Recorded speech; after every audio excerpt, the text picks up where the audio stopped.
ॐ अज्ञानतिमिरान्धस्य ज्ञानाञ्जनशलाकया चक्षुरुन्मीलितं येन तस्मै श्रीगुरुवे नमः। जय श्री कृष्ण चैतन्य प्रभो नित्यानंद श्री अद्वैत गदाधर श्रीवासादि गौर भक्तवृंद। हरे कृष्णा कृष्णा कृष्णा हरे हरे, हरे राम राम राम हरे हरे। हरे कृष्णा कृष्णा कृष्णा हरे हरे, हरे राम राम राम हरे हरे। हरे कृष्णा। सभी भक्तों को सादर प्रणाम। चैतन्य चरितामृत सत्र 86 86 में सभी भक्तों का स्वागत है। हम सभी यहाँ पर कृष्णदास कविराज गोस्वामी द्वारा लिखित एवं भक्ति वेदांता स्वामी श्रील प्रभुपाद द्वारा तात्पर्य सहित विवेचित इस सुंदर पुस्तक को अध्ययन कर रहे हैं, जिसे चैतन्य महाप्रभु के लीलाओं के क्रम के अनुसार आदि लीला, मध्य लीला और अंत्य लीला में विभाजित किया गया है। जहाँ आदि लीला में भगवान के संन्यास के पूर्व के 24 वर्षों का उल्लेख है, मध्य लीला में भगवान के संन्यास के पश्चात दक्षिण भारत की यात्रा और भक्तों के संघ के विविध उपक्रम को मिलाते हुए करीब 6 वर्षों का उल्लेख है, और अंत्य लीला भगवान के राधा रानी के भाव में, भक्तों के भाव में भगवान की सेवा कैसी करनी चाहिए, भगवान के प्रति भक्त का भाव पूर्णता के स्तर पर कैसा होता है, उसका उल्लेख है। तो हम सभी मध्य लीला में अध्याय 12 श्रवण कर रहे हैं। रथ यात्रा के पूर्व भगवान गुंडीचा मंदिर मार्जन कर रहे हैं। 7 दिनों के लिए जगन्नाथ बलदेव सुभद्रा गुंडीचा मंदिर, जो जगन्नाथपुरी मंदिर से 2 मील की दूरी पर स्थित है, वहां आकर निवास करते हैं। और चैतन्य महाप्रभु सहयोग पूर्वक भक्त कैसे एक दूसरे के संग, एक दूसरे के कमियों को, सीमितताओं को सहन करते हुए भगवत भक्ति के कार्य में, प्रचार में, अपने जीवन के व्यवहार में संलग्न रह सकते हैं, उसका उदाहरण प्रस्तुत किया गया। तो हमने करीब 150 छंदों को श्रवण किया है, जहां चैतन्य महाप्रभु ने भक्तों के संग मंदिर को बुहारा है, जल से धोया है। स्वयं भगवान जगन्नाथ बलदेव सुभद्रा के सिंहासन को, भीतर के उस स्थान को, मंदिर के बाहरी भित्तियों को, और हास्य पूर्वक, ना कि आदेशात्मक पूर्वक, अपितु संबंध, प्रेममय संबंध के द्वारा अन्यों को प्रेरित करते हुए उदाहरण प्रस्तुत कर रहे हैं। उसके उपरांत भगवान ने सुंदर कीर्तन किया है, जिसे हम सभी ने श्रवण किया, जिसमें अद्वैत आचार्य के पुत्र को जब भगवान ने नृत्य करने के लिए आमंत्रित किया, और कुछ ही क्षणों के उपरांत वह भावावेश में मूर्छित हो गए और भक्तों में कोलाहल हो गया। चैतन्य महाप्रभु के दिव्य स्वरूप का दर्शन प्राप्त होता है, जब वह अपने आदेशात्मक वाणी में कहते हैं, उठो। और अद्वैत आचार्य का पुत्र स्वयं को पहले से भी अधिक ऊर्जावान अनुभव करते हुए पुनः अपने इसी जीवित शरीर के साथ भगवान की सेवा में प्रस्तुत होते हैं। तो अद्वैत आचार्य के पुत्र गोपाल की यह लीला हमने श्रवण की। आज के सत्र में हम सभी छंद संख्या 151 से आगे बढ़ने का प्रयास करेंगे।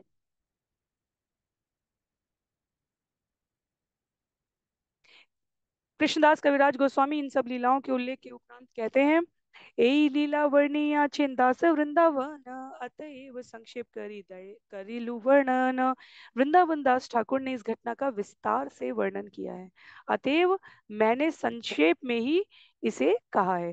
तो हमने ये सामाजिक शिष्टाचार की भांति आध्यात्मिक शिष्टाचार श्रवण किया था। श्रील प्रभुपाद लिखते हैं कि जब आचार्य किसी विषय को पूर्ववर्ती आचार्य किसी भी विषय को सम्यक प्रकार से प्रस्तुत कर चुके हो, तो अपनी निजी इंद्रिय तृप्ति के लिए उसे पुनः दोहराने की आवश्यकता नहीं है, जब तक किसी विशेष सुधार की पूर्ववर्ती मनीषियों के द्वारा संकेत अभिव्यक्ति ना की गई हो, ऐसा नहीं करना चाहिए। 151 छंद से आरंभ करने जा रहे हैं। कृष्णदास कविराज गोस्वामी प्रसाद वितरण की कथा। तबे महाप्रभु षड़िक विश्राम करिया, स्नान करी बारे गेला भक्त गण लैया। कहते हैं विश्राम करने के बाद श्री चैतन्य महाप्रभु तथा सारे भक्त स्नान करने चले गए। तीरे उठी पर इन प्रभु शुष्क वसन, नृसिंह देवे नमस्करी गेला उपवन। स्नान करने के बाद महाप्रभु ने सरोवर के किनारे खड़े होकर सूखे कपड़े पहने। फिर पास ही के मंदिर में स्थित भगवान नरसिंह देव को नमस्कार करके वे बगीचे में आए। इसके पूर्व भी हमने नरसिंह देव के मंदिर के बारे में श्रवण किया, मायापुर में भी, नवद्वीप धाम में भी, और यहाँ जगन्नाथपुरी धाम में भी नरसिंह देव जी का मंदिर विराजमान है। भक्तों की रक्षा करने वाले नरसिंह देव को प्रणाम। उद्याने वसीला प्रभु भक्त गण लैया, तबे वाणी नाथ अला महाप्रसाद लैया। उस बगीचे में श्री चैतन्य महाप्रभु अन्य भक्तों के साथ बैठ गए। तभी वाणीनाथ सभी प्रकार का प्रसाद लेकर आए। काशी मिश्र तुलसी परीक्षा दुई जन, पंचशत लोक यत कर ये भोजन। तत अन्न पीठा पान सब पठाईला, देखी महाप्रभु मने संतोष हईला। काशी मिश्र तथा मंदिर की देखरेख करने वाला तुलसी दोनों इतना अधिक प्रसाद लेकर आए जो 500 व्यक्तियों के खाने लायक था। इस प्रसाद में चावल, रोटियां, खीर तथा विविध प्रकार की तरकारियां थी। इन्हें देखकर महाप्रभु अत्यंत संतुष्ट हुए, क्योंकि भक्तों को इतने श्रम कराने के उपरांत भगवान उनको ऐश्वर्य युक्त भोजन, प्रसाद उपलब्ध कराना चाहते थे। इसलिए जब भवानंद राय के पुत्र वाणीनाथ पर्याप्त मात्रा में प्रसाद लेकर आए विविध व्यंजनों के साथ, तो चैतन्य महाप्रभु को इससे अत्यंत प्रसन्नता हुई। पूरी गोसाई महाप्रभु भारती ब्रह्मानंद अद्वैत आचार्य आर प्रभु नित्यानंद। श्री चैतन्य महाप्रभु के पास उपस्थित भक्तों में परमानंद पुरी, ब्रह्मानंद भारती, अद्वैत आचार्य तथा नित्यानंद प्रभु थे। आचार्य रत्न, आचार्य निधि, श्रीवास गदाधर, शंकर नंदन, आचार्य आर्य राघव वक्रेश्वर। वहां पर आचार्य रत्न, आचार्य निधि, श्रीवास ठाकुर, गदाधर पंडित, शंकर नंदनाचार्य, राघव पंडित तथा वक्रेश्वर भी उपस्थित थे। प्रभु आज्ञा पाई वैसे आपने, सार्वभौम पिंडार ऊपरे प्रभु वैसे लैया भक्तगण। महाप्रभु की आज्ञा पाकर सार्वभौम भट्टाचार्य बैठ गए। श्री चैतन्य महाप्रभु तथा उनके सारे भक्त काठ के चबूतरे पिंडार पर बैठे। तार तले करी अनुक्रम, उद्यान भरी वैसे भक्त करीते भोजन। इस तरह सारे भक्त एक दूसरे के पीछे पंक्ति बनाकर भोजन करने के लिए बैठ गए। हरिदास बलि प्रभु डाके घने घन, दूरे रह हरिदास करे निवेदन। श्री चैतन्य महाप्रभु बारंबार हरिदास हरिदास कहकर पुकार रहे थे। वे उस समय दूर खड़े थे और वहीं से वे इस तरह बोले, भक्त संगे प्रभु करुण प्रसाद अंगीकार, ए संगे वसीते योग्य नहीं मुई छार। हरिदास ठाकुर ने कहा, महाप्रभु आप भक्तों के साथ भोजन ग्रहण करें, चूंकि मैं निंदनीय हूँ अतएव आप लोगों के बीच में नहीं बैठ सकता। पाछे मोरे प्रसाद गोविंद द्विबे बहिर द्वारे, मन जानी प्रभु पुनः ना बलि लतारे। गोविंद बाद में मुझे दरवाजे के बाहर प्रसाद दे जाएगा। महाप्रभु ने उनके मन की बात जानकर फिर से नहीं पुकारा। आगे उल्लेख है, स्वरूप गोसाई जगदानंद दामोदर, काशीश्वर गोपीनाथ वाणीनाथ शंकर, परिवेशन करे ताहा एई सात जन, मध्य मध्य हरि ध्वनि करे भक्तगण। स्वरूप दामोदर गोस्वामी, जगदानंद, दामोदर पंडित, काशीश्वर, गोपीनाथ, वाणीनाथ तथा शंकर ने प्रसाद का वितरण किया और भक्तगण बीच बीच में हरिनाम का उच्चारण करते जा रहे थे। भूली न भोजन कृष्ण पूर्वे यचे कैल, सेई लीला महाप्रभु मने स्मृति हैला। जिस तरह भगवान श्री कृष्ण ने पहले जंगल में भोजन किया था, श्री चैतन्य महाप्रभु को वही लीला याद हो आई। यद्यपि प्रेमावेशे प्रभु हैला अस्थिर, समय बुझिया प्रभु हैला किछु धीर। श्री कृष्ण की लीलाओं के स्मरण मात्र से श्री चैतन्य महाप्रभु को प्रेमावेश हो आया, किंतु समय तथा परिस्थिति को देखते हुए वे कुछ धीर बने रहे। प्रभु कहे, मोरे देह लाफरा व्यंजने, पीठा पाना अमृत गुटिका देख भक्तगणे। श्री चैतन्य महाप्रभु ने कहा, आप मुझे साधारण तरकारी जिसे लाफरा व्यंजन कहते हैं परोसे, और सभी भक्तों को मिठाई, खीर तथा अमृत गुटिका जैसे उत्तम व्यंजन पहुंचे परोसे। विचार करके देखा जाए तो अंतर्राष्ट्रीय कृष्ण भावनामृत संघ में प्रसाद का बहुत महत्व है। जीवा का प्रयोग इस भगवान को अर्पित दिव्य भोग के रसास्वादन के लिए, और उस रसास्वादन से तृप्त आत्मा से हरिनाम जप का गुंजायमान कीर्तन जाप संकीर्तन करने के लिए। भक्ति वेदांता स्वामी श्रील प्रभुपाद जब पाश्चात्य जगत में अंतर्राष्ट्रीय कृष्ण भावनामृत संघ की स्थापना कर रहे थे, तब भक्तों के लिए, आगंतुकों के लिए, क्योंकि वो तत्कालीन समय में सभी प्रकार की इंद्रिय पूर्ति में संलग्न सामान्य जीव जैसे शिष्य थे, जो अभी भविष्य में शिष्य होने वाले थे, उनके लिए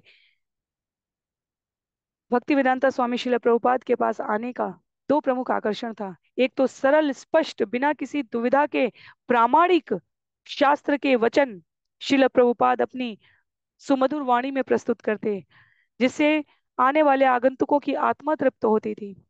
और साथ ही साथ चैतन्य महाप्रभु के इस आंदोलन कार्यक्रम को आगे बढ़ाने वाले भक्ति वेदांता स्वामी श्रील प्रभुपाद वे स्वयं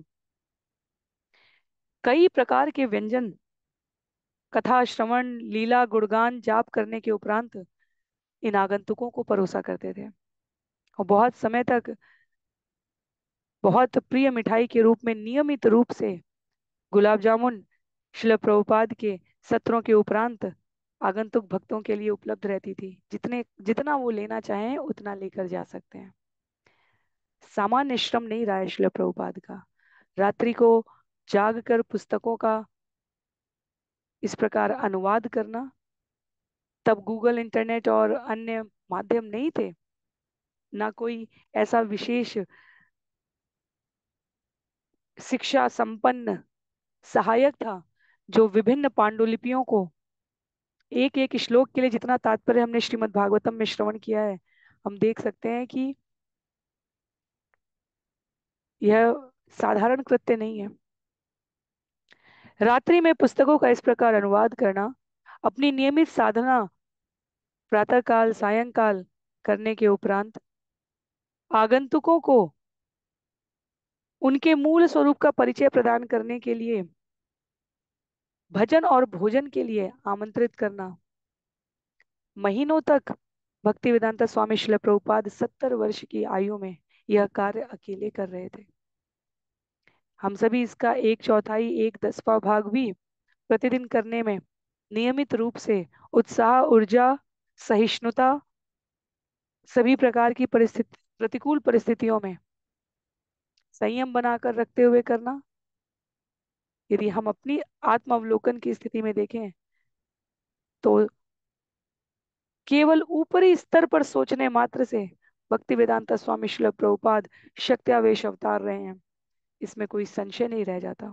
तो भोजन का बहुत महत्व है। लगभग सभी भारत के तो लगभग सभी केंद्रों में निशुल्क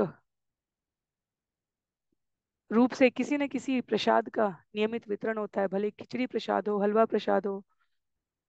जो कथा सुनने आते हैं उनके लिए अनुरोध विनय पूर्वक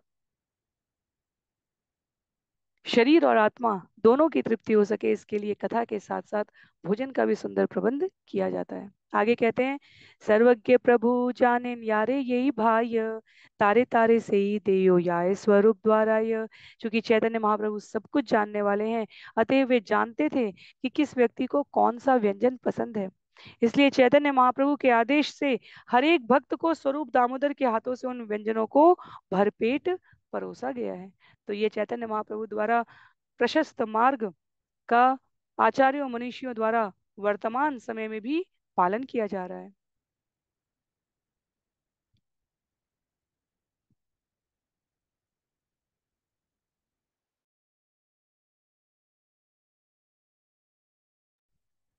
जगदानंद बेड़ाय परिवेशन करिते प्रभुर पाते भाल द्रव्य दिन आचंबिते। जगदानंद प्रसाद वितरण करने आए और उसने सहसा सर्वश्रेष्ठ व्यंजन महाप्रभु की पत्तल में परोस दिया। यद्यपि दिले प्रभु तारे करें रोष भले चले तबु दे न दिले से संतोष।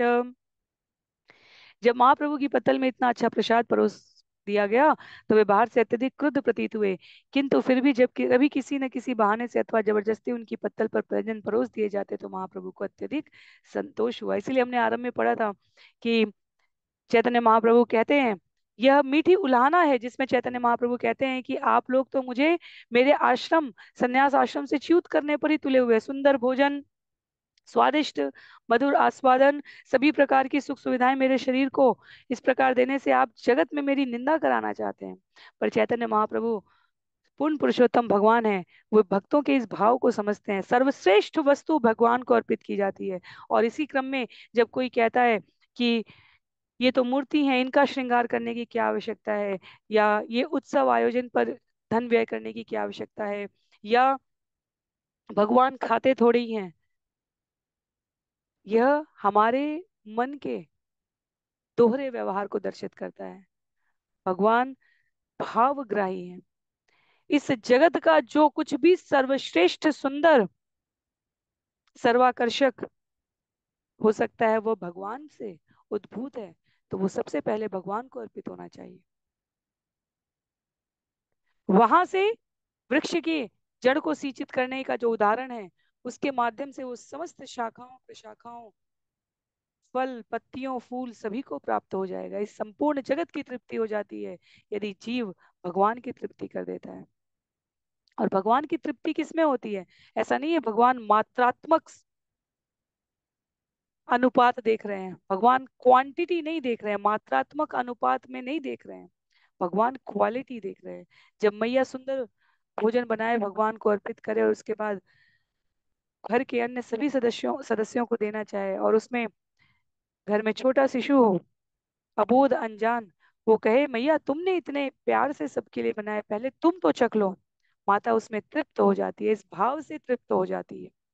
ये आचार्यों का बहुत प्रसिद्ध उदाहरण है और अभी तक इसका कोई तोड़ नहीं है। कहने का अभिप्राय है कि इसमें कोई व्यतिक्रम नहीं है, कोई अपवाद नहीं है। ऐसी कोई माता नहीं होगी जगत में जो सुंदर भोजन भोग भगवान के लिए बनाए, उसके उपरांत वो सबको वितरित करने के लिए रखे, और जिनको वो वितरित कर रही है वो परिवारी जन हो या सामान्य आगंतुक हो, उनमें से कोई कहे पहले आप तो इसका स्वाद चख लें। बिल्कुल वही स्थिति पूर्ण पुरुषोत्तम भगवान के साथ है। भगवान भावग्राही। इसी प्रकार पिता कोई सर्वश्रेष्ठ वस्तु उपहार में दे और संतान कहे कि आप पहले, कभी गाड़ी दी, घड़ी दी, कोई भी उपहार, और हृदयगत भाव से यदि संतान कहे कि पहले आप इसका उपयोग कर लें, तो पिता इतने से तृप्त हैं।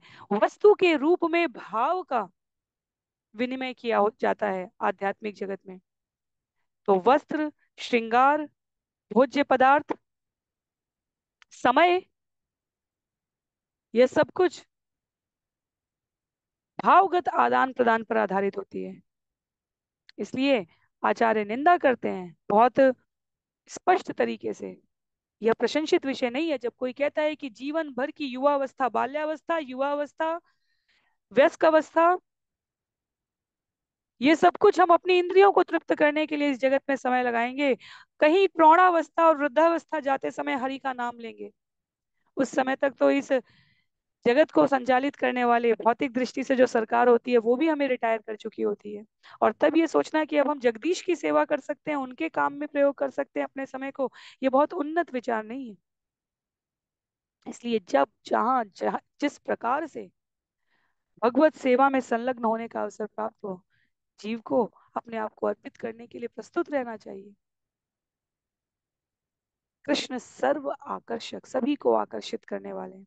किसी को भोजन से, किसी को भजन से, किसी को दार्शनिक सिद्धांत और विचार से, किसी को स्नेहपूर्ण व्यवहार से।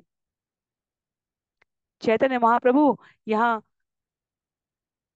उपस्थित भक्त जो भगवान के मंदिर को धोकर भगवान की प्रसन्नता के लिए व्यवहार कर रहे हैं, उन सभी के शरीर को, आत्मा को पोषित करने वाले जगन्नाथपुरी मंदिर के प्रसाद को सबकी रुचि जानते हुए प्रस्तुत कर रहे हैं। और जब कोई उनको कहीं कहीं कभी कभी परोस दे रहा है, तो हृदयगत भाव को स्वीकार करते हुए वह परम संतुष्ट हो रहे हैं। आगे कहते हैं, पुनः अपि से द्रव्य करे निरीक्षण, तार भय प्रभु किचु करे न भक्षण। जब इस तरह भोजन परोस दिया जाता है तो महाप्रभु कुछ समय तक उसे देखते रहते हैं, किंतु जगदानंद के भय से वे अंततः उसमें से कुछ न कुछ खा लेते। ना खाई ले जगदानंद करी बे उपवास, तार आगे किछु खान मने इत त्रास। महाप्रभु जानते थे कि यदि वे जगदानंद द्वारा परोसा गया भोजन नहीं खाएंगे तो जगदानंद अवश्य उपवास करेंगे। इस भय से श्री चैतन्य महाप्रभु ने उनके द्वारा दिए गए प्रसाद में से कुछ अंश खा लिया। स्वरूप गोसाई भाल मिष्ट प्रसाद लैया, प्रभु के निवेदन करे आगे दंडाइया। तब स्वरूप दामोदर गोसाई कुछ उत्तम मिठाइयां ले आए और महाप्रभु के सामने खड़े होकर उन्हें अर्पित किया। हे महाप्रसाद अल्प करह आस्वादन, देख जगन्नाथ कैचे कर्या छेन भोजन। तब स्वरूप दामोदर स्वामी गोस्वामी ने कहा, इस महाप्रसाद में से थोड़ा ले ले और देखें कि भगवान जगन्नाथ ने इसे किस प्रकार ग्रहण किया है। तो स्वरूप दामोदर भगवान के निजी सहायक सचिव हैं। एत बलि आगे किछु करे समर्पण, तार स्नेह प्रभु किछु करे न भोजन। यह कहकर स्वरूप दामोदर गोसाई ने महाप्रभु के सामने कुछ भोजन रख दिया और महाप्रभु ने स्नेहवश उसे ग्रहण किया। एई मत दुई जन करे बार बार, विचित्र दुई भक्तिर स्नेह व्यवहार। कृष्णदास कविराज गोस्वामी इस लीला का आनंद लेते हुए कह रहे हैं कि स्वरूप दामोदर तथा जगदानंद ने महाप्रभु को बार बार कुछ भोजन दिया। इस तरह उन्होंने महाप्रभु के साथ स्नेह पूर्ण व्यवहार किया और यह अत्यंत असामान्य बात थी।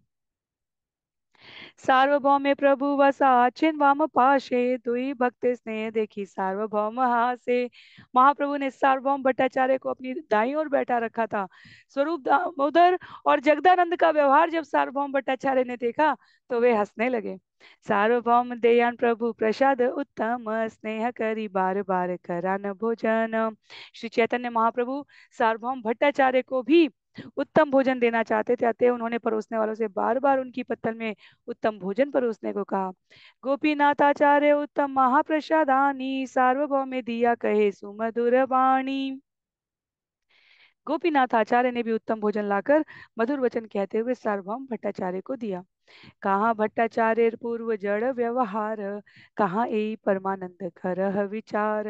भट्टाचार्य को उत्तम भोजन परोसने के बाद गोपीनाथ आचार्य ने कहा, जरा विचार करें कि इस भट्टाचार्य का पूर्ववर्ती भौतिक आचरण कैसा था। जरा विचार करें कि इस समय वे किस तरह दिव्य आनंद भोग रहे हैं। ये केवल सार्वभौम भट्टाचार्य के उस समय का अनुभव नहीं है, वर्तमान अंतर्राष्ट्रीय कृष्ण भावनामृत संघ के अनेक भक्तों का अनुभव है कि इस्कॉन का, भक्ति वेदांता स्वामी प्रभुपाद की इस संस्था का भोजन परोसने के बाद का व्यवहार नहीं, भोजन ग्रहण करने के बाद का व्यवहार नहीं, अपितु उससे पूर्ववर्ती व्यवहार कई भक्तों के लिए अनापेक्षित था। अत्यंत संपन्न परिवार के शिक्षित व्यवसाय करने वाले या पुरुषार्थ युक्त श्रम से भोजन ग्रहण करने वाले, भव्य होटल रेस्टोरेंट में अपना नियमित आहार लेने वाले जब अंतर्राष्ट्रीय कृष्ण भावनामृत संघ के केंद्र पर आते हैं और पंक्तिबद्ध तरीके से उनको भोजन देने का उपक्रम किया जाता है तो कई बार वह इसमें अन्य मनस्क हो जाते हैं, बिल्कुल रुचि नहीं दिखाते। उन्हें लगता है कि ये कैसा, उनको लगता है कि ये साधारण जनों की तरह पंक्ति में अपनी प्लेट लेकर चलते हुए फिर भोजन के एक एक अंग को लेना, कहीं चावल, कहीं पूड़ी, कहीं रोटी, कहीं चपाती। तो अनेक भक्त अपने अनुभव शेयर करते हुए, व्यक्त करते हुए कहते हैं कि यह उनके लिए आरंभ में आश्चर्यजनक था, पर जैसे ही प्रसाद का पहला कौर उनके मुख में जाता है, भगवान को अर्पित इस भोग को प्रसाद रूप में स्वीकार करते ही उनके मन, बुद्धि, चित्त, विचार सभी परिवर्तित हो जाते हैं, पूर्णतया आध्यात्मिक हो जाते हैं। तो गोपीनाथ आचार्य यहाँ पर सार्वभौम भट्टाचार्य के व्यवहार को स्मरण कर रहे हैं। सुंदर उन्नत आसन पर बैठकर विभिन्न प्रकार के दिव्य विभिन्न प्रकार के व्यंजनों को भौतिक दृष्टि से अत्यंत ऐश्वर्यशाली पात्रों में, लिखते हैं यहाँ पर आचार्य, चांदी के बर्तनों में सामान्यतया भोजन ग्रहण करने वाले परम वेदांती, सत्य को निर्विशेष मानने वाले, उनकी क्यों कर प्रसाद में आस्था होने लगी। पर यहाँ जिसको जहां जगह मिली है पंक्तिबद्ध होकर सभी चैतन्य महाप्रभु के मुखारविंद का नेत्रों से पान करते हुए, उस प्रसाद को नेत्रों से स्वीकार करते हुए और प्रत्यक्ष प्रस्तुत प्रसाद को ग्रहण कर रहे हैं, और उन चैतन्य महाप्रभु के समीप सार्वभौम भट्टाचार्य बिल्कुल सामान्य जनों की तरह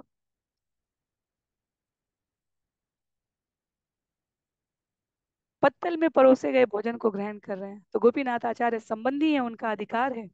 वो कह रहे हैं कि सार्वभौम भट्टाचार्य का यह परिवर्तित रूप तो देखो, वैष्णव कितना सरल होता है, और वैष्णव आचरण जीव को उसके भौतिक प्रभुत्व से भगवान के चरणों तक शरणागति में कितना विनीत बना देता है।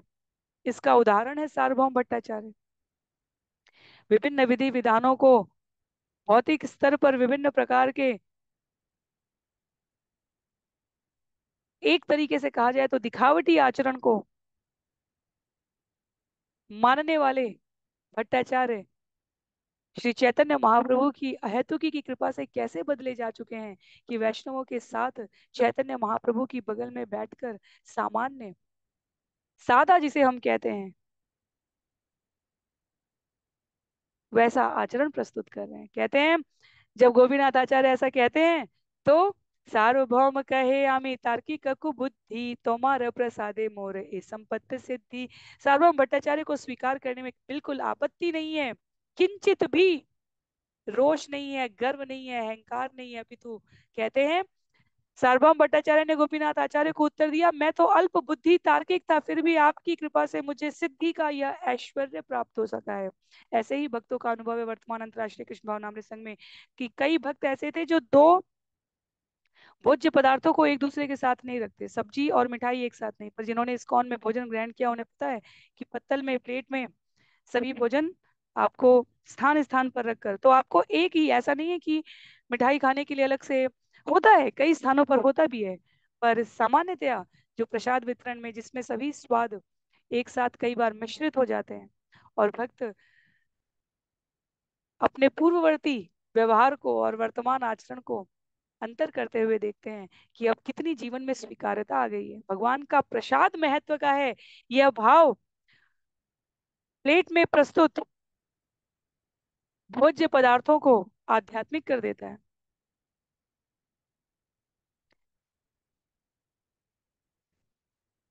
इसीलिए आचार्य कई बार कहते हैं कि भक्त केवल इन चार नियमों का पालन करते हुए, 16 माला करते हुए, भगवान की कथा लीला का श्रवण और वाचन करते हुए कुछ समय बिताने के उपरांत जब अपने जीवन के पिछले भाग को देखते हैं तो उन्हें बहुत परिवर्तन दिखेगा, और सारा परिवर्तन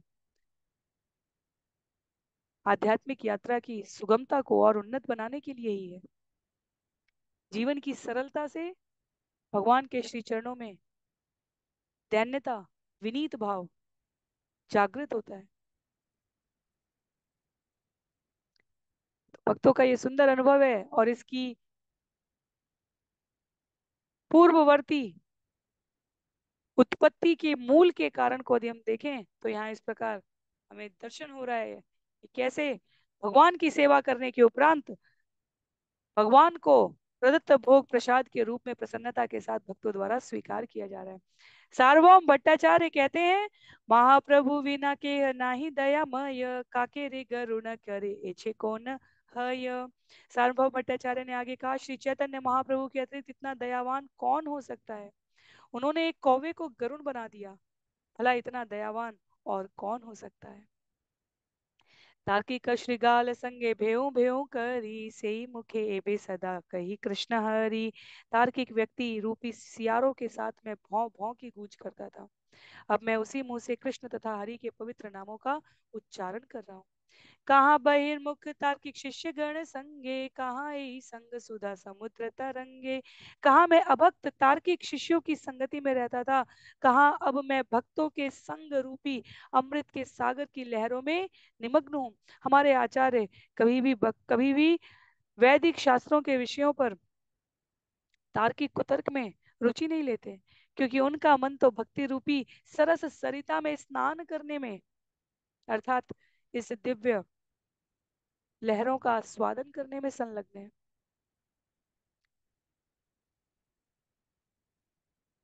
जब केशव कश्मीरी शास्त्रार्थ करते हुए चैतन्य महाप्रभु की युवावस्था में हमने श्रवण किया था, वास्तव में कैशोरावस्था ही थी।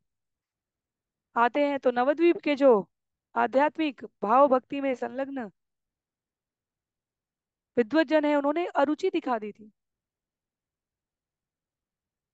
भक्ति में भगवान श्रेष्ठ हैं, इस पर सब एक मत होकर चर्चा करते हैं।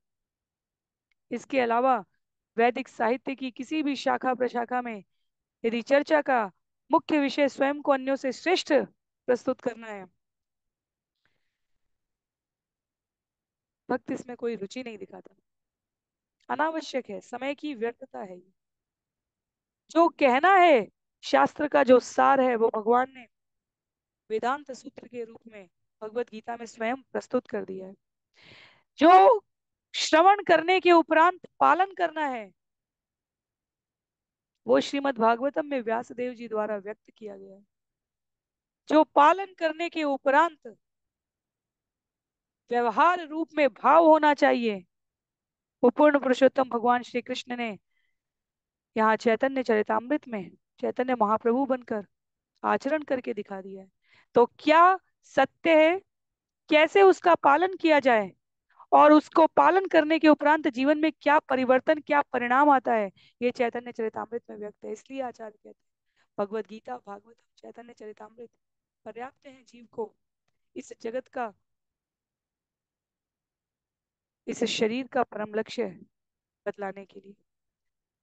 और समय सीमित है, ज्ञान असीमित है, पुस्तकें असीमित है।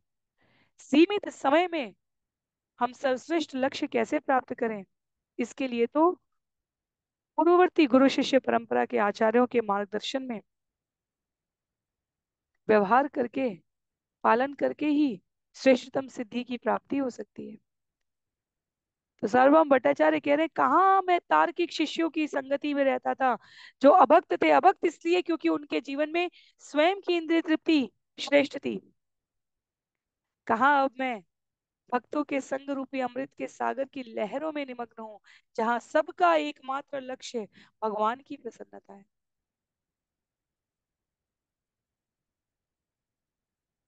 बहुत सुंदर श्लोक है। श्रीमद् भागवत स्कंद 7 हमारे लिए बहुत महत्व का है, जहाँ प्रहलाद महाराज इन सभी शिक्षाओं को दे रहे हैं। अवसर की उपयुक्तता के अनुसार भक्ति वेदांता स्वामी श्रील प्रभुपाद कहते हैं, मतेन कृष्णे परतस्वतो वा मिथो विपद्येत गृहव्रतानाम् अदान्त गोवी विशितां तमिस्त्रम् पुनः पुनश्चर्वितचर्वणानां पुनः पुनश्चर्वितचर्वणानां न ते विदुस्वार्थगतिं हि विष्णुं दुराशया ये बहिरर्थमानिन् अन्धा यतान्धे रूपनीयमाना ते अपि शतन्त्रा मुरुदां निबद्धा। इतना सुंदर अनुवाद है इसका। प्रहलाद महाराज कहते हैं, ऐसे भौतिकतावादी जो भौतिक देह, भौतिक जगत, भौतिक भोग के प्रति अत्यधिक आसक्त रहते हैं, जो अपनी भौतिक इंद्रियों को वश में नहीं कर सकते, वे भौतिक अस्तित्व के गहनतम अंधकार में स्थानों को प्राप्त होते हैं। ऐसे व्यक्ति ना तो स्वयं न ही सामूहिक प्रयासों से कृष्ण भावना भावित हो पाते हैं। ऐसे लोग समझ नहीं पाते हैं कि मानव जीवन का चरम लक्ष्य पूर्ण पुरुषोत्तम भगवान विष्णु को समझना है। मानव जीवन इसी विशेष उद्देश्य के लिए मिला है, और मनुष्य को सभी प्रकार की तपस्याएं तथा व्रत करने चाहिए तथा इंद्रिय तृप्ति की इस लालसा से स्वयं को दूर करना चाहिए। कहते हैं, यहाँ पर हम यथारूप में इन पंक्तियों को पढ़ेंगे। श्री प्रभुपाद प्रस्तुत कर रहे हैं प्रहलाद महाराज के इन सब शब्दों का सार। कहते हैं, भौतिकतावादी सदैव अंधे बने रहते हैं, क्योंकि उनका मार्गदर्शन सदैव अंधे लोग ही कर रहे होते हैं। एक नेत्रहीन अन्य नेत्रहीन का मार्गदर्शन कैसे कर पाएगा। भौतिकतावादी व्यक्ति सोचता है कि वह कुछ भी करने के लिए स्वतंत्र है, पर वो ये नहीं जानता कि वह प्रकृति के कठोर नियमों से बंधा हुआ है। नहीं, वह यह जानता है कि उसे एक शरीर से दूसरे में देहांतर करना है और इस भौतिक जगत में सदैव पड़े रहना है। ऐसे मूढ़ तथा मूर्ख लोग अपने मूर्ख मार्गदर्शकों की इंद्रिय तृप्ति की प्रार्थनाओं के प्रति आकृष्ट होते हैं और समझ नहीं पाते कि कृष्ण भावनामृत क्या है। आध्यात्मिक आकाश से बाहर के इस भौतिक जगत में वह अपनी अपूर्ण इंद्रियों पर विश्वास करके, प्रामाणिक शास्त्रों की शिक्षा न ग्रहण करके, हर वस्तु को अपनी आध्यात्मिक पहचान भूलकर केवल स्वयं के भोग के लिए प्रयासरत रहना चाहते हैं और इस भौतिक जगत को सर्वस्व मान बैठते हैं और इसलिए बहिर्मुख कहलाते हैं। यह पूरा पैराग्राफ, यह पूरा गद्य अपने आप में पर्याप्त है। प्रतिदिन इसका एक बार स्मरण वाचन हमें हमारी दिशा की दशा निर्धारित करने के लिए पर्याप्त है। प्रहलाद महाराज के द्वारा व्यक्त ये पंक्तियां, श्रील प्रभुपाद द्वारा प्रस्तुत किया गया ये सार, हम किधर जा रहे हैं, हमारे जीवन का उद्देश्य, लक्ष्य, प्राप्ति, गंतव्य क्या है, यह प्रस्तुत करता है। आगे कहते हैं, प्रभु कहे पूर्व सिद्धे कृष्ण तोमा प्रीति तोमा संगे आमा सबार है कृष्ण महती। श्री चैतन्य महाप्रभु ने सार्वभौम भट्टाचार्य की इस विनीत प्रस्तुति को देखकर कहा, आप इतने अपने पूर्व जन्म से कृष्ण भावनामृत में रहते आ रहे हैं, आप कृष्ण से इतना प्रेम करते हैं कि आपकी संगति से हम लोगों में कृष्ण भावना विकसित हो रही है। चैतन्य महाप्रभु सार्वभौम भट्टाचार्य को इतना मान देते हैं। भक्त महिमा बढ़ाई ते भक्ति सुख दी ते महाप्रभु बिना अन्य नाही त्रिजगते। कह रहे हैं कृष्णदास कविराज गोस्वामी यहाँ पर, इस तरह तीनों लोकों के भीतर श्री चैतन्य महाप्रभु के अतिरिक्त ऐसा कोई अन्य व्यक्ति नहीं है जो भक्तों की महिमा को बढ़ाने की इच्छा रखता हो और उन्हें संतोष प्रदान करता हो। श्री हनुमान जी ने कहा, जब भक्तों के समूह के मध्य भगवान राम श्री हनुमान जी को संबोधित करते हुए प्रश्न करते हैं कि मैंने सुना कि समुद्र बहुत विशाल था, बहुत सारे अवरोध थे, आपने इतनी सुगमता से कैसे पार कर लिया? तो उन्होंने कहा, आपकी मुद्रिका थी भगवान। उन्होंने कहा, भगवान राम मुस्कुराए, अगला प्रश्न किया, मैंने सुना तुमने लंका जला दी, वहां तो कोई संसाधन ही उपलब्ध नहीं थे। हनुमान जी ने कहा, वह तो माता सीता के रोष से, दुख से पहले से ही दग्ध होने वाली थी, मैंने तो केवल एक फूंक मारी और अग्नि प्रज्वलित हो उठी। भगवान राम मुस्कुराने लगे, बोले, जाते समय मुद्रिका थी, लंका माता सीता के दुख से दग्ध हो रही थी, वापस कैसे लौटे? बोले, माता की चूड़ामणि थी। भगवान राम ने उस समय मौन होकर स्वीकार किया है ये सब कुछ, और राज तिलक के पश्चात सबको उपहार दे रहे हैं। हनुमान जी के लिए कोई उपहार नहीं है, क्योंकि उपहार, हम उपदेशामृत के श्लोक को देखें तो कहते हैं, आत्मियों के साथ इन्होंने हमें ये प्रदान किया, इनकी प्रसन्नता के लिए हम ये प्रदान कर सकते हैं, इस क्रम में दिया जाना चाहिए। हनुमान को भगवान विचार कर रहे हैं, मेरे अतिरिक्त और कुछ भी इस जगत का प्रिय नहीं है। तब भी शिष्टाचार से एक गले का हार मिला तो अपने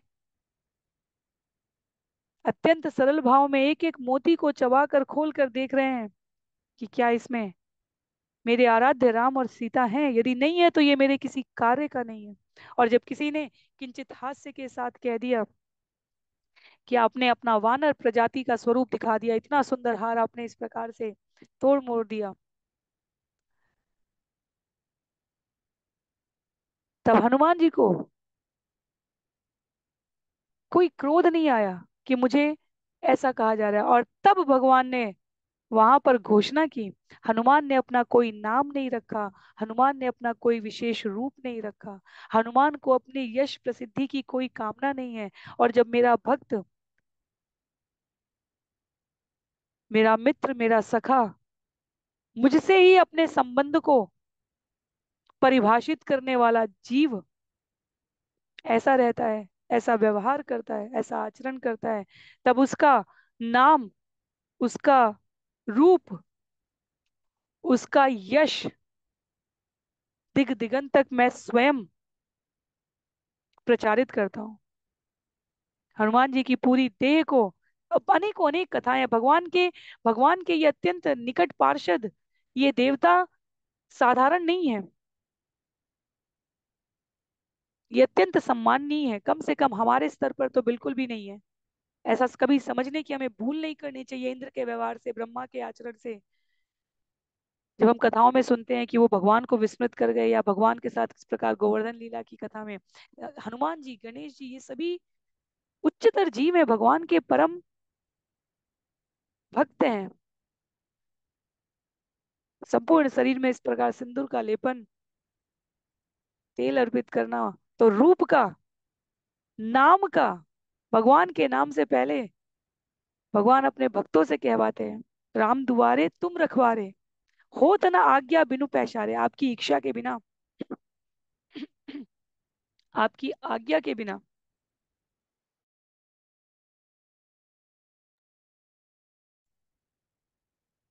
भगवान की कृपा नहीं प्राप्त हो सकती।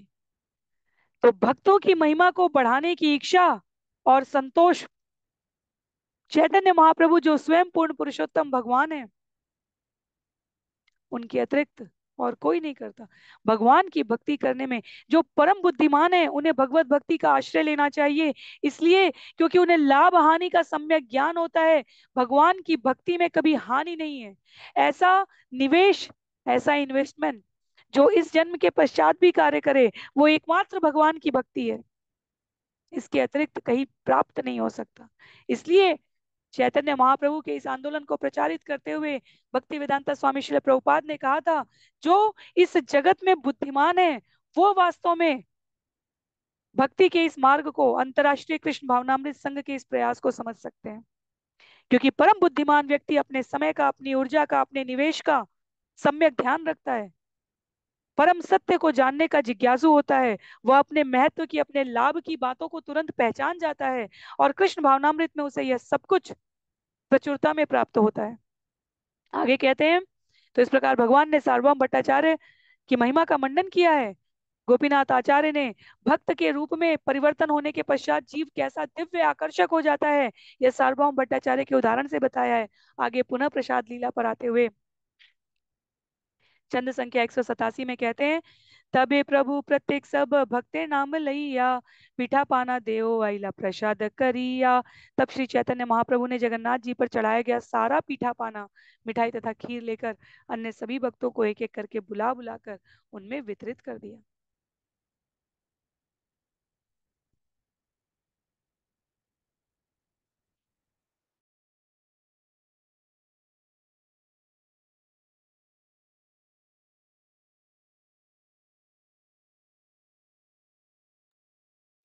अद्वैत नित्यानंद वसी याचे ने ठाई, दुई जने कृणा कल लागी लत थाई। श्री अद्वैत आचार्य तथा नित्यानंद प्रभु पास पास बैठ गए, और जब प्रसाद बांटा जाने लगा तो वे एक तरह के दिखावटी झगड़े, क्रीड़ा कलह में लग गए। अद्वैत कहे अवधूते संगे एक पंक्ति, भोजन कर लू ना जानी का भी कौन गति। पहले अद्वैत आचार्य ने कहा, मैं एक अज्ञात अवधूत के साथ पंक्ति में बैठा हूँ और उसके साथ भोजन कर रहा हूँ, था मैं नहीं जानता कि मेरी क्या गति होगी। पूरे चैतन्य चरितामृत में हमें अद्वैत आचार्य और नित्यानंद प्रभु का इस प्रकार हास परिहास दृष्टिगोचर रहेगा।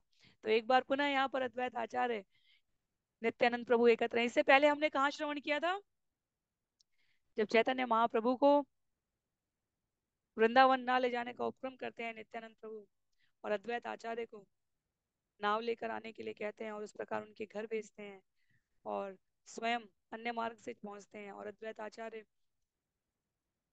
वहां घर पर जब चैतन्य महाप्रभु और नित्यानंद प्रभु को भोजन अर्पित कर रहे हैं, तो मीठी एक दूसरे के प्रति कल, ऐसी प्रेम युक्त कला बातें व्यक्त करते हैं। और यहाँ पुनः कह रहे हैं द्वैत आचार्य, अरे एक अज्ञात अवधूत के साथ मैं बैठकर भोजन कर रहा हूँ, मेरी क्या गति होगी। ये कहने का साहस केवल द्वैत आचार्य कर सकते हैं। नित्यानंद प्रभु हमारे गुरु हैं।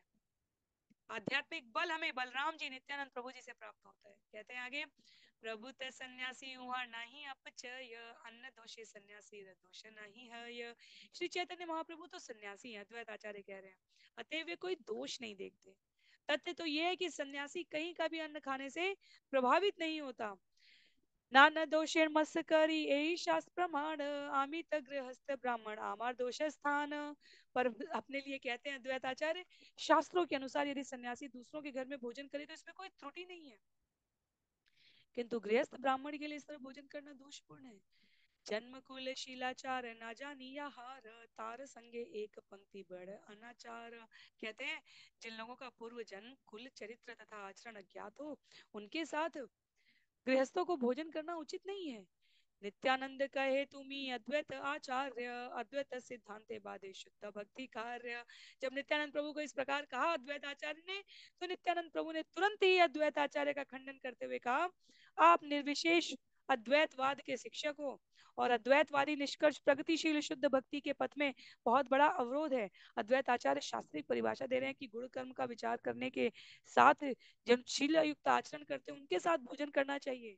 भोजन की हमारे शास्त्रों में बहुत महत्ता है, इसलिए भोजन हम किस भाव से कर रहे हैं, किसके द्वारा बनाया गया है, किनके संग कर रहे हैं, ये सभी बहुत महत्व के हैं, बहुत महत्व के। इससे हमारा भाव शुद्ध, प्रबुद्ध या अशुद्ध तीनों श्रेणी में जा सकता है। इसलिए भक्त बहुत विचार करके, जब अभक्ष भक्षण की मनाही की गई है 4 नियमों में, तब केवल शाकाहारी भोजन की बात नहीं की जा रही है। शाकाहारी भोजन में भी कहा जाता है हम तो प्रसाद ग्रहण करने वाले हैं केवल। यदि संभव न हो व्यवहारिक रूप से, तो हमें मानसिक रूप से कुछ यदि खाने की प्रतिबद्धता है, हम यात्रा में हैं, हम किसी अन्य के स्थान पर शिष्टाचार पूर्वक हैं जहाँ अर्च विग्रह नहीं है, तो मानसिक रूप से हमें भगवान को स्मरण करके तब ग्रहण करने का प्रयत्न करना चाहिए।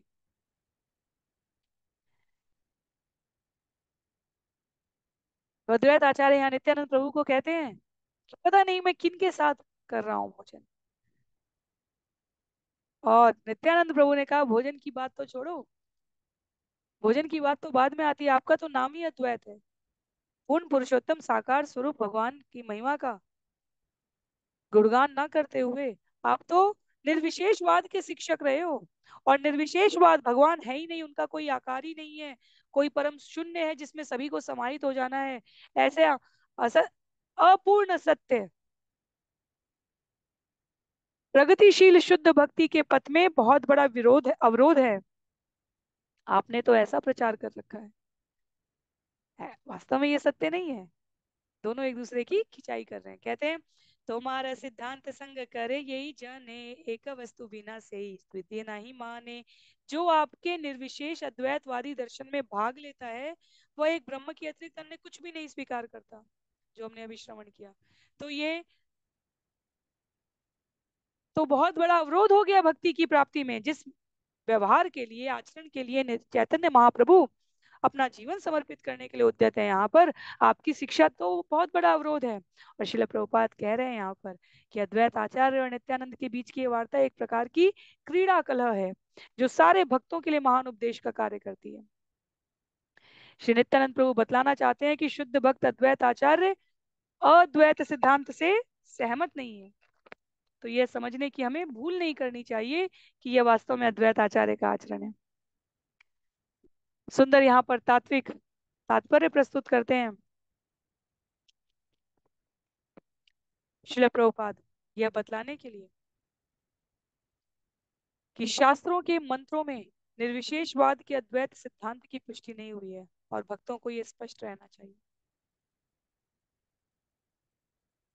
भगवत गीता अध्याय 13 में जब भगवान अर्जुन के द्वारा पूछे जाने पर, 13 और 14 में जब क्षेत्र, क्षेत्रज्ञ, ज्ञाता, ज्ञेय सब विस्तार पूर्वक बतलाते हैं, तब वह अद्वैतवाद के सिद्धांत को पूर्णतया खंडित करता हुआ साकार स्वरूप सभी प्रकार के ऐश्वर्य से युक्त भगवान के सुंदर पूर्ण पुरुषोत्तम स्वरूप का प्रतिपादन करता है। तो इस प्रकार श्री नित्यानंद प्रभु और अद्वैत आचार्य व्यंग पूर्वक निर्विशेष अद्वैतवादियों के दर्शन की भर्त्सना कर रहे हैं। तो नित्यानंद प्रभु ने कहा कि आपको तो केवल कुल शील व्यवहार की अज्ञातता है, यहाँ तो आप सबका जीवन ही हे न तोमार संगे मोर एकत्र जीव भोजन ना जानी तोमार संगे कैसे है मन। सबका जीवन ही दांव पर लगा दे रहे हैं। नित्यानंद प्रभु ने आगे कहा आप इस तरह के अद्वैतवादी और मैं अब आपकी बगल में बैठ कर खा रहा हूँ, मुझे नहीं पता, मैं नहीं जानता कि इससे मेरा मन किस तरह प्रभावित होगा।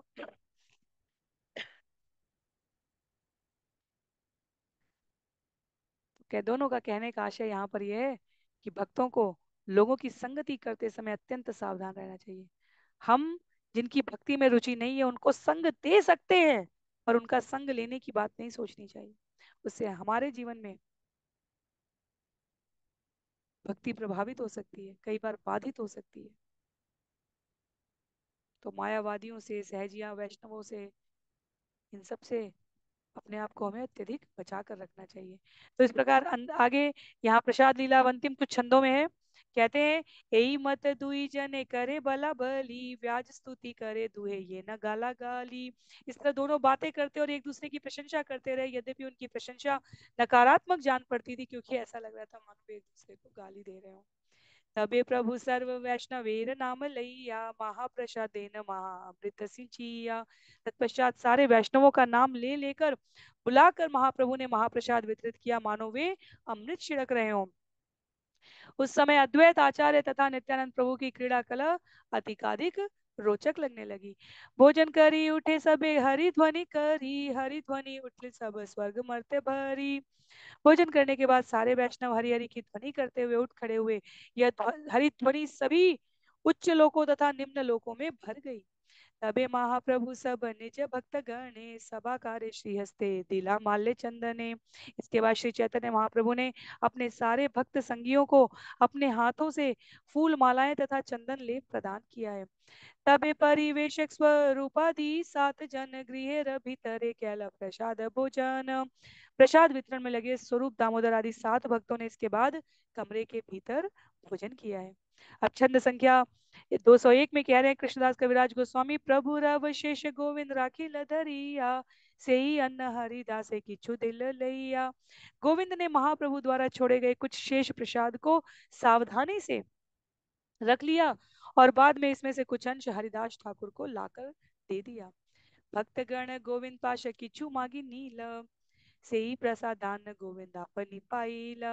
श्री चैतन्य महाप्रभु के उच्चिष्ट प्रसाद को बाद में उन भक्तों में वितरित किया गया जिन्होंने याचना की, और फिर जो कुछ बचा उसे स्वयं गोविंद ने खाया। यहाँ गोविंद नाम हमें स्मरण करना है। चैतन्य महाप्रभु के ये सेवक अंत लीला तक जाते जाते इनकी स्वयं की महिमा इतनी अद्भुत है। सेवक के रूप में हमारा भाव कैसा होना चाहिए, बहुत सुंदर कथा है। क्रमबद्ध तरीके से पढ़ते हुए हमें स्मरण रखना है कि और ये ईश्वरपुरी के सेवक थे, ये भी हमें विस्मृत नहीं करना है। एक प्रकार से ये गुरु भाई हैं, गुरु की सेवा में संलग्न थे, पर गुरु के आदेश से चैतन्य महाप्रभु की सेवा करने के लिए प्रस्तुत हुए।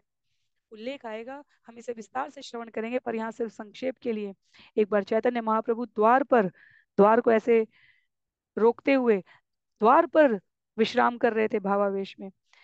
गोविंद को द्वार से बाहर जाना है। उल्लेख आता है वहां पर कि गोविंद भगवान का शरीर लांग कर जाते हैं, पर उसके बाद वे पुनः वापस लांग कर भीतर नहीं जाएंगे। और जब चैतन्य महाप्रभु पूछते हैं कि तुमने ऐसा क्यों किया, भोजन प्रसाद नहीं ले पाते हैं एक बार की कथा में गोविंद, तो गोविंद उत्तर देते हुए कहते हैं कि जब मैं आपको लांग कर बाहर गया तो आपके भगवान के शरीर के सुंदर रख रखाव के लिए, उनकी सेवा करने के लिए निकले थे, पर वापस यदि मैं आपको लांग कर जाता तो ये अपराध था। भगवान की सेवा करने के लिए जो गोपियों का शुद्ध भाव है, वह यहाँ गोविंद के आचरण से प्रस्तुत होगा कि किस प्रकार हमारे विचारों की स्पष्टता, धर्म का मर्म भगवत कृपा से भक्त के जीवन में इतना स्पष्ट होता है कि दुविधा, संशय, दुरूहता, किसी अन्य सिद्धांत दर्शन का जीवन में पालन करने की रुचि नहीं रह जाएगी।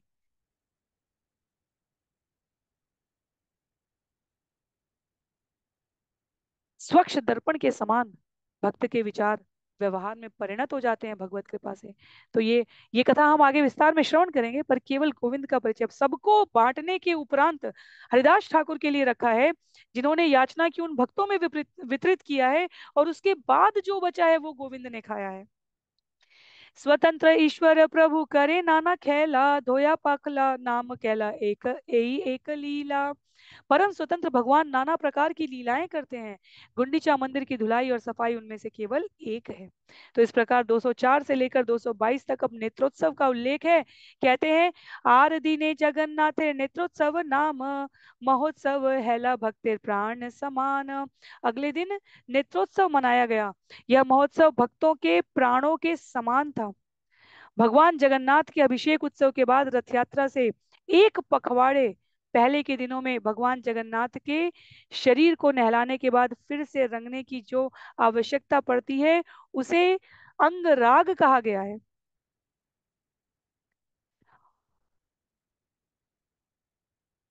नवयौवन के दिन प्रातःकाल बड़ी ही साज धाज के साथ जगन्नाथ जी का श्रृंगार होता है। भक्तों के प्राण तुल्य प्रिय यह उत्सव है, इसे नेत्रोत्सव कहा गया है। तो उसका उल्लेख है यहाँ पर अगले कुछ छंदों में। कृष्णदास कविराज गोस्वामी, क्योंकि अब गुंडीचा मार्जन हो गया, रथ यात्रा बिल्कुल समीप है, तो नेत्रोत्सव का उल्लेख आ रहा है। कह रहे हैं, पक्ष दिन दुखी लोक प्रभु दर्शने, दर्शन करिया लोक सुख पाइला मने। एक पखवाड़े तक सारे लोग भगवान जगन्नाथ का दर्शन न कर पाने से दुखी थे, किंतु इस उत्सव में भगवान का दर्शन करके भक्तगण परम प्रसन्न थे। महाप्रभु सुखे लैया सब भक्तगण, जगन्नाथ दर्शन करी लागमन। इस अवसर पर सारे भक्तों को अपने साथ लेकर महाप्रभु ने आनंद पूर्वक मंदिर में भगवान का दर्शन किया है। आगे काशीश्वर याय लोक निवारिया, पाछे गोविंद याय जल करंग लैया।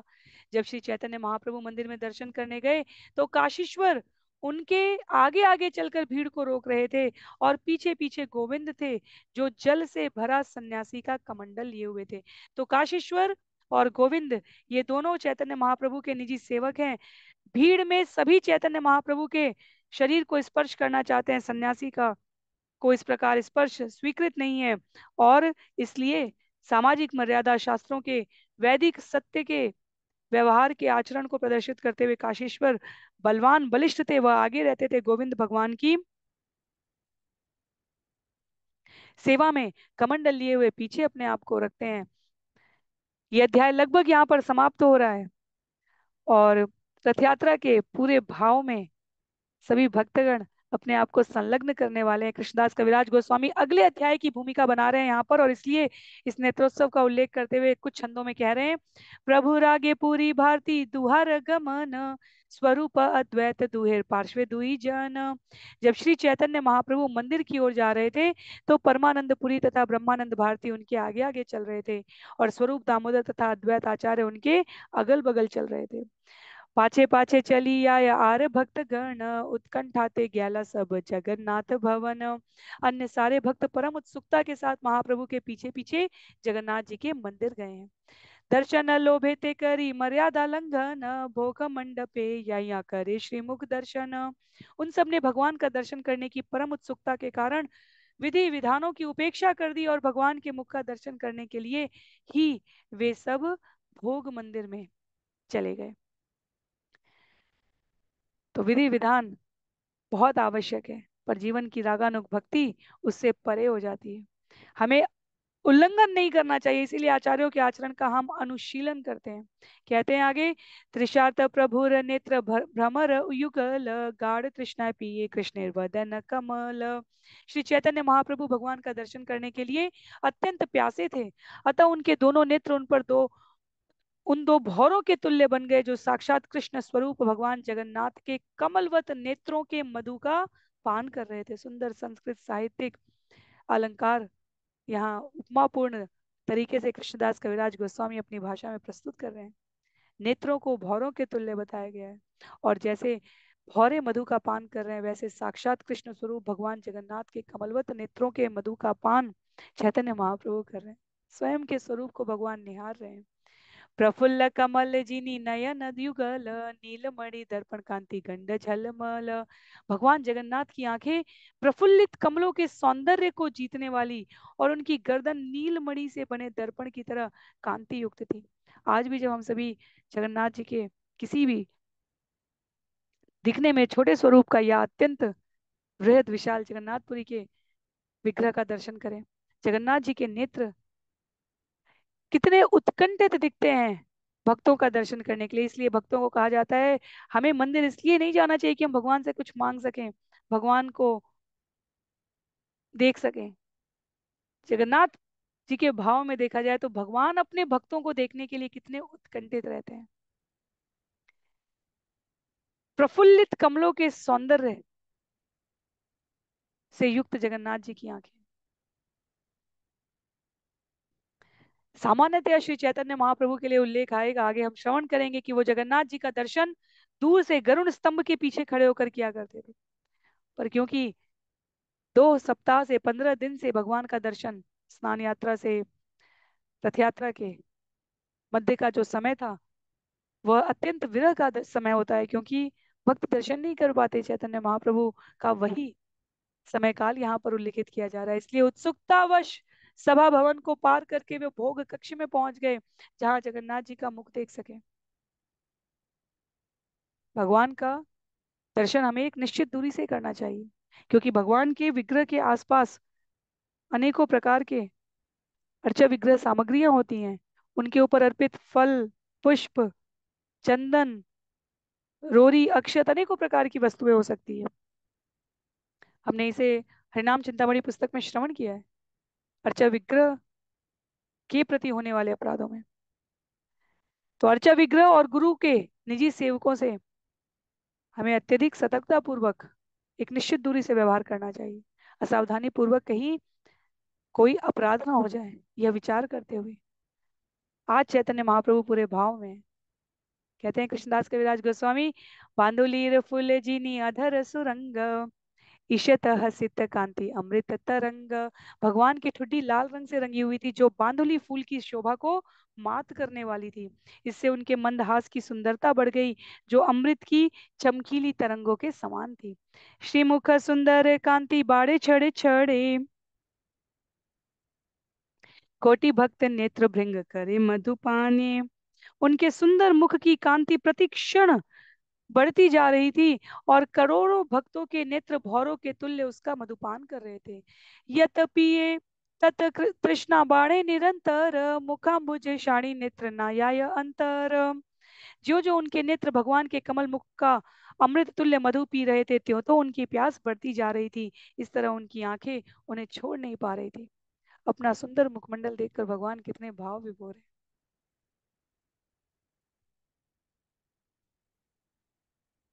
दोनों एक ही हैं पर भिन्न रूप में प्रस्तुत हैं। जगत के नाथ का दर्शन कितना सुंदर हो सकता है।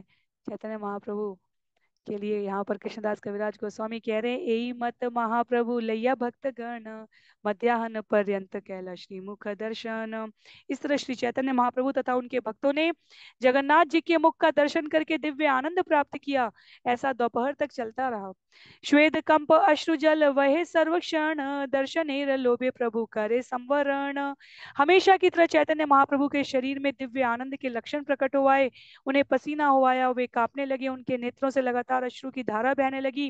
किंतु महाप्रभु ने इन आंसुओं को रोका, जिससे भगवान का मुख देखने में बाधा न पहुंचे। मध्य मध्य भोग लागे मध्य दर्शन, भोगे रस समय प्रभु करे न कीर्तन।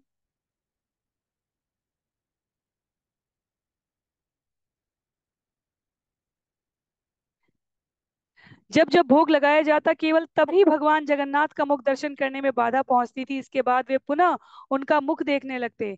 जब भगवान को भोग अर्पित किया जाता तो श्री चैतन्य महाप्रभु कीर्तन करने लगते। तो नेत्रोत्सव का ये सुंदर वर्णन है। अंतिम कुछ छंद है, कह रहे हैं, दर्शन आनंदे प्रभु सब पास रीला, भक्तगण मध्याह्न करते प्रभु ले या गएला। भगवान जगन्नाथ के मुख का दर्शन करके परम आनंद का अनुभव करने से श्री चैतन्य महाप्रभु सब कुछ भूल गए, किंतु भक्तगण उन्हें दोपहर के समय भोजन कराने ले गए। प्रातः काले रथ यात्रा हबे क जानिया, सेवक लगाय भोग द्विगुण करिया।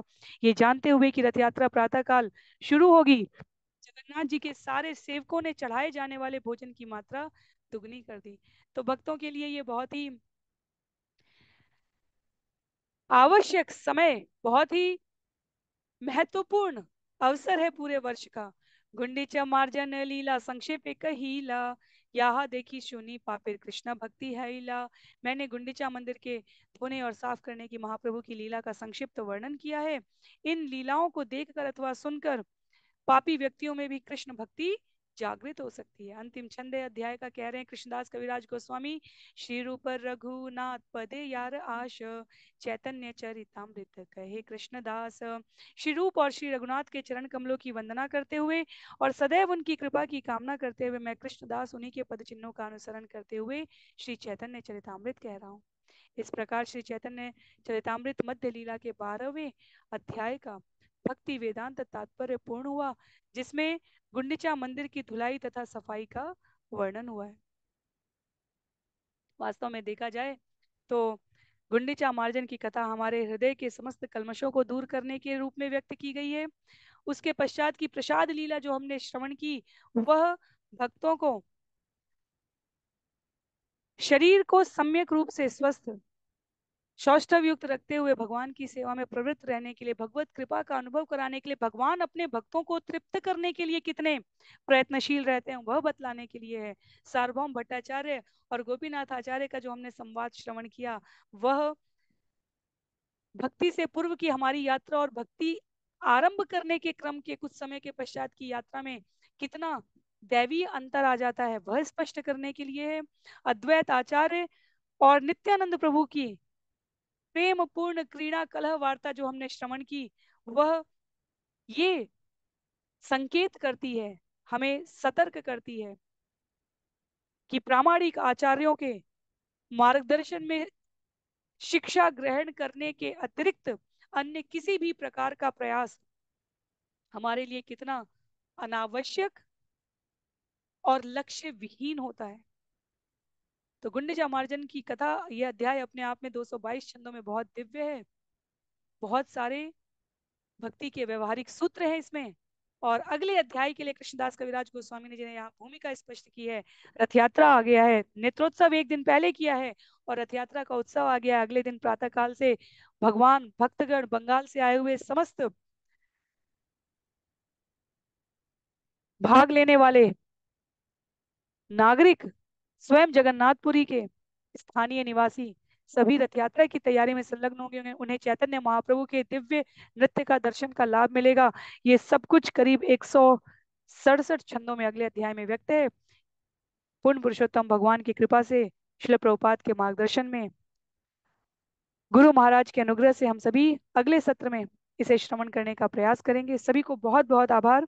किसी भी प्रकार की प्रस्तुति के लिए, में व्युतिक्रम के लिए, आपत्ति के लिए, असहमति के लिए आप जहां जुड़े हैं वहां अपने विचार प्रेषित कर सकते हैं।